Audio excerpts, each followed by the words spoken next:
I'm Lisa Bedford. I'm the Survival Mom.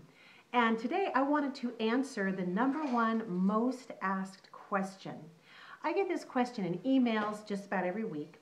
I see it discussed on forums, and very often it shows up in the comments section of my blog.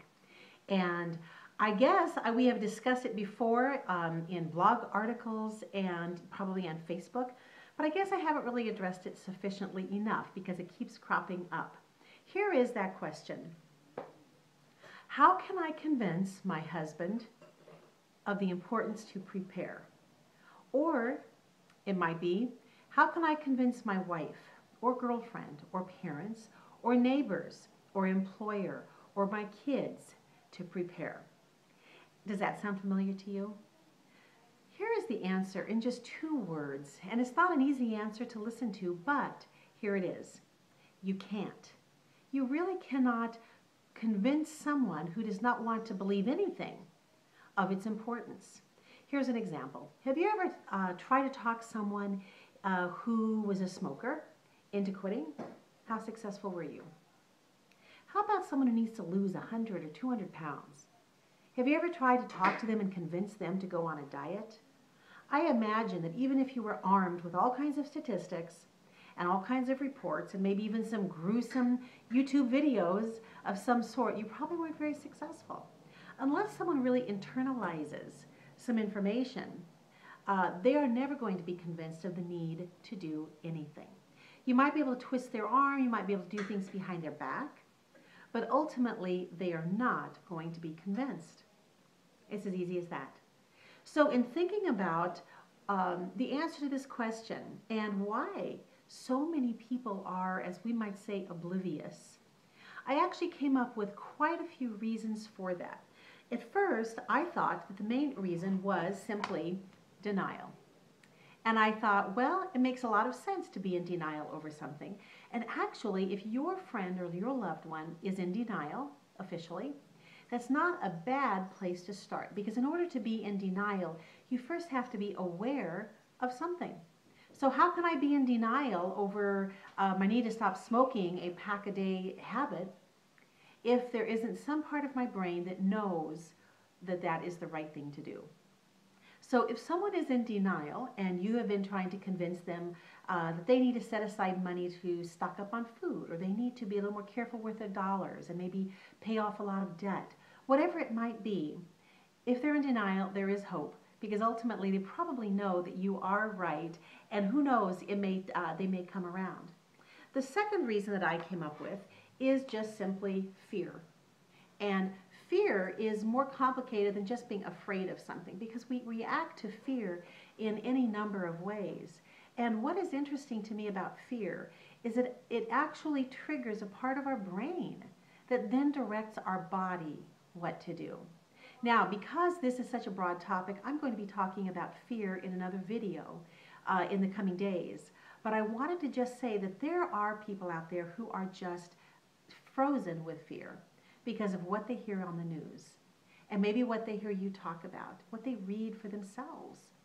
And I guess feeding that fear by giving them a copy of 1 Second After, feeding that fear might just send them even further into denial, or just really get them permanently frozen in fear because they are just, they don't know what to do next. And so fear is another reason that people choose to not prepare and to not even listen to the message that you might have for them. Another one, and I came across this recently and I thought it was fascinating, peer pressure. Apparently, there are a lot of adults out there who aren't aware that they are no longer in junior high and high school, and they still worry about what people are going to think, and that rules a lot of their actions.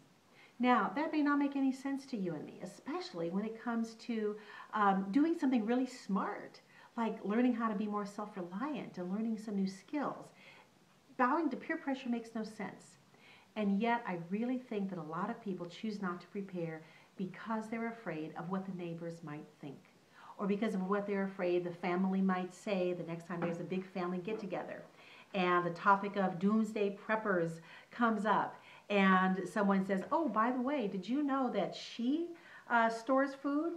well, we don't want to, make the relatives laugh at what we're doing. So we choose to just not do something smart because we're afraid of what someone may think. Makes no sense whatsoever.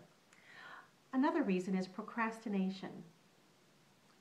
I am a world-class procrastinator, but my awareness of what was going on in the world with the economy and our banking system was enough to really get me in gear. But I don't think it's enough to convince a lot of people to do that. So procrastination is one reason why people just stay in, I guess, in their easy chair in front of a TV, or they're just consumed with all their activities and their hobbies and what's going on with the family and, office gossip, whatever it is. It's just so much easier to get all wrapped up in that and put off things that they know really are necessary. And so if someone is a true procrastinator and you know that about them, there's a good chance that maybe that is the main reason why they have not been preparing. Maybe it's not so much denial. Maybe it isn't so much that they really think you're crazy. It's just that to take action requires a lot of thought and planning on their part, and they just don't want to do it. The next reason, the last reason, is superiority. I came across this recently and I couldn't believe my ears. Some people were talking about food storage, and one mentioned to the other, "Oh, did you see her food storage pantry?" And they just kind of said it in one of those smarmy tones of voice, as though not storing food, not being prepared means you're better educated, or maybe more intelligent. Maybe your IQ is higher than mine because you just think that all of this, the prepper, fad is just really a little bit below you. There are people who will just rely on their feelings of superiority all the way to the FEMA camp. Okay?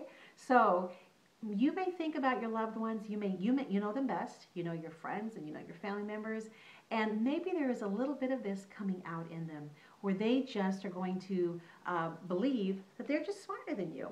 And so therefore they are not going to do what you are suggesting. And when they see the shows on TV about doomsday preppers, and maybe it's a big turnoff to them, but it makes them feel a little bit more superior.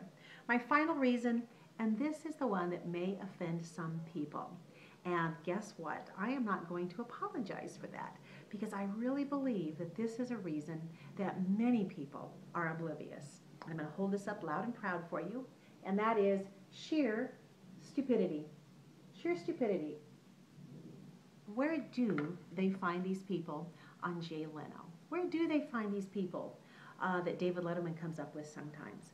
The ones that have no idea who the vice president is. The ones who have no idea where things come from. And they don't want to know. Now, if you ask these people who was more at fault in the coming divorce between Kim Kardashian and Chris Humphries, you could probably get into a pretty lengthy discussion, and maybe even a very spirited discussion about who was more at fault. You might want to even bring up American Idol, Dancing with the Stars. That's another big one. You could probably get them to talk to you for hours about who was unfairly eliminated from Dancing with the Stars. And they may have a degree, they may have a lot of world experience, but you know what? Some people choose to be uninformed. A long time ago, I had a friend, and I just loved her to death. She was a flight attendant, and we had some great times, talking and visiting together. But she once said rather proudly that she ignores the news, she never votes, and she really is happier just not knowing what's going on in the world. Well, maybe there was a time when that was okay. But you know what? It's not okay anymore. Things are rapidly changing before our very eyes. Here in our country, around the world, and it doesn't make sense anymore to just choose stupidity. So there you go.